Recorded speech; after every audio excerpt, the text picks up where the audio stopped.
Hello again and welcome back to 10 Things About Writing.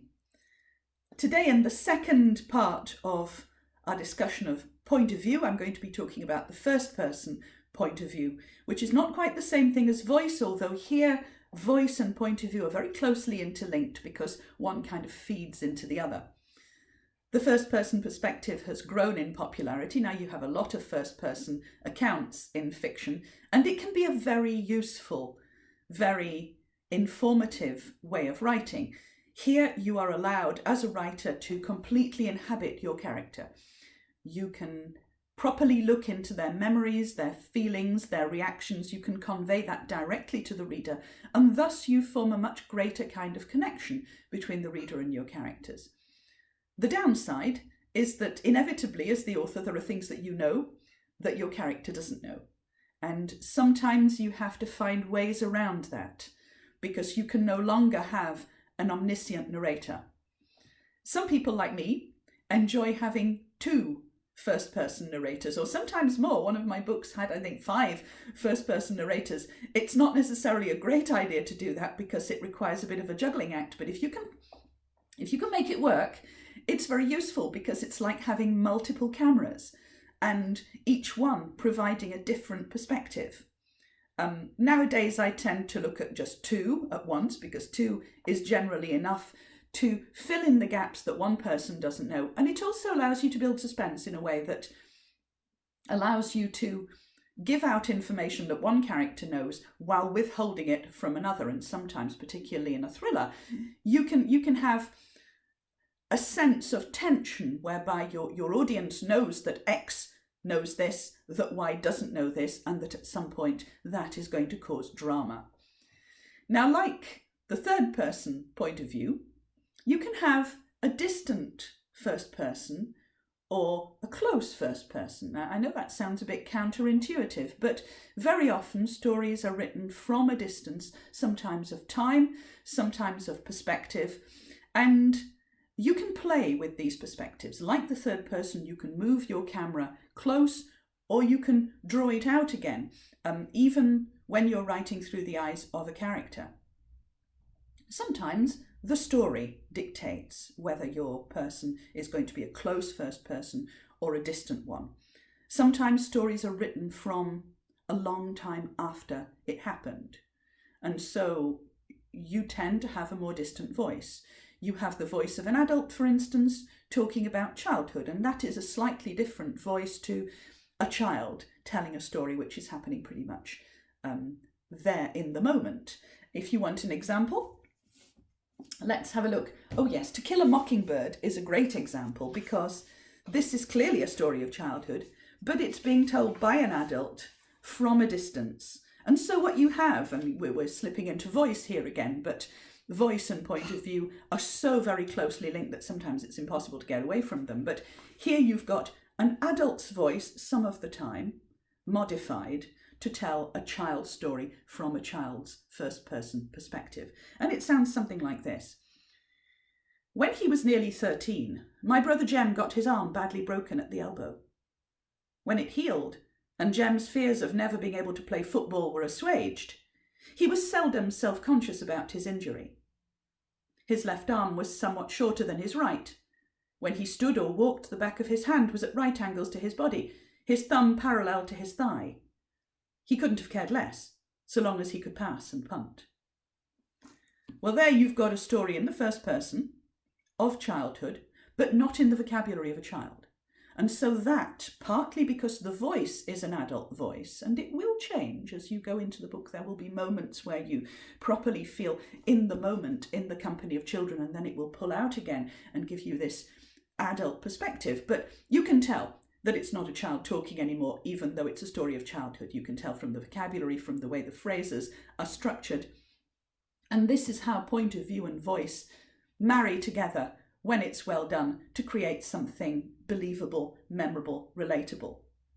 If you look at another of my favourites, and this is what I would think of as a close first-person narrative, you don't feel that you're at a distance from time or space from this character. You are seeing very much a reactive character with a reactive and a very particular character voice, and it gives a different impression.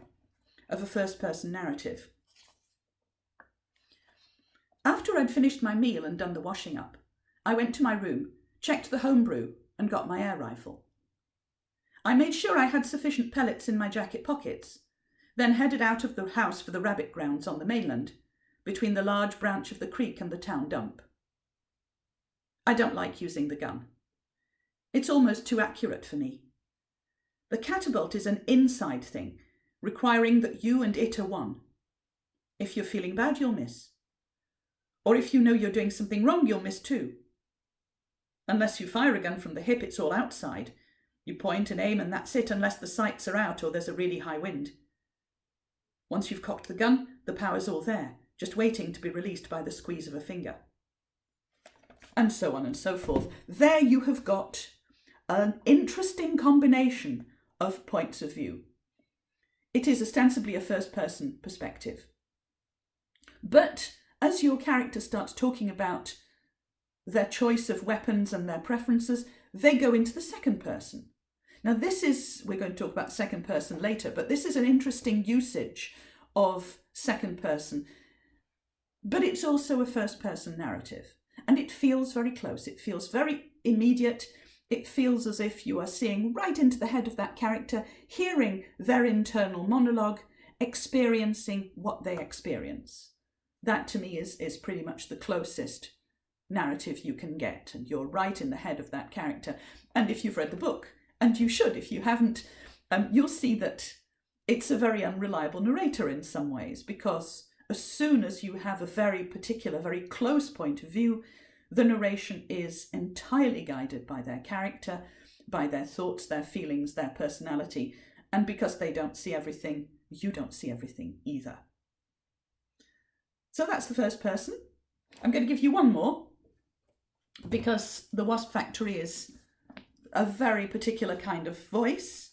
This one is from The Secret History by Donna Tartt, and it's good in many ways. It's not only an excellent example of first-person narration, which is close, but also distant enough to be able to pull out and to give you a more universal look at the narrative. It's also one of the best openings in literature. The snow in the mountains was melting, and Bunny had been dead for several weeks before we came to understand the gravity of our situation. He'd been dead for 10 days before they found him, you know. It was one of the biggest manhunts in Vermont history.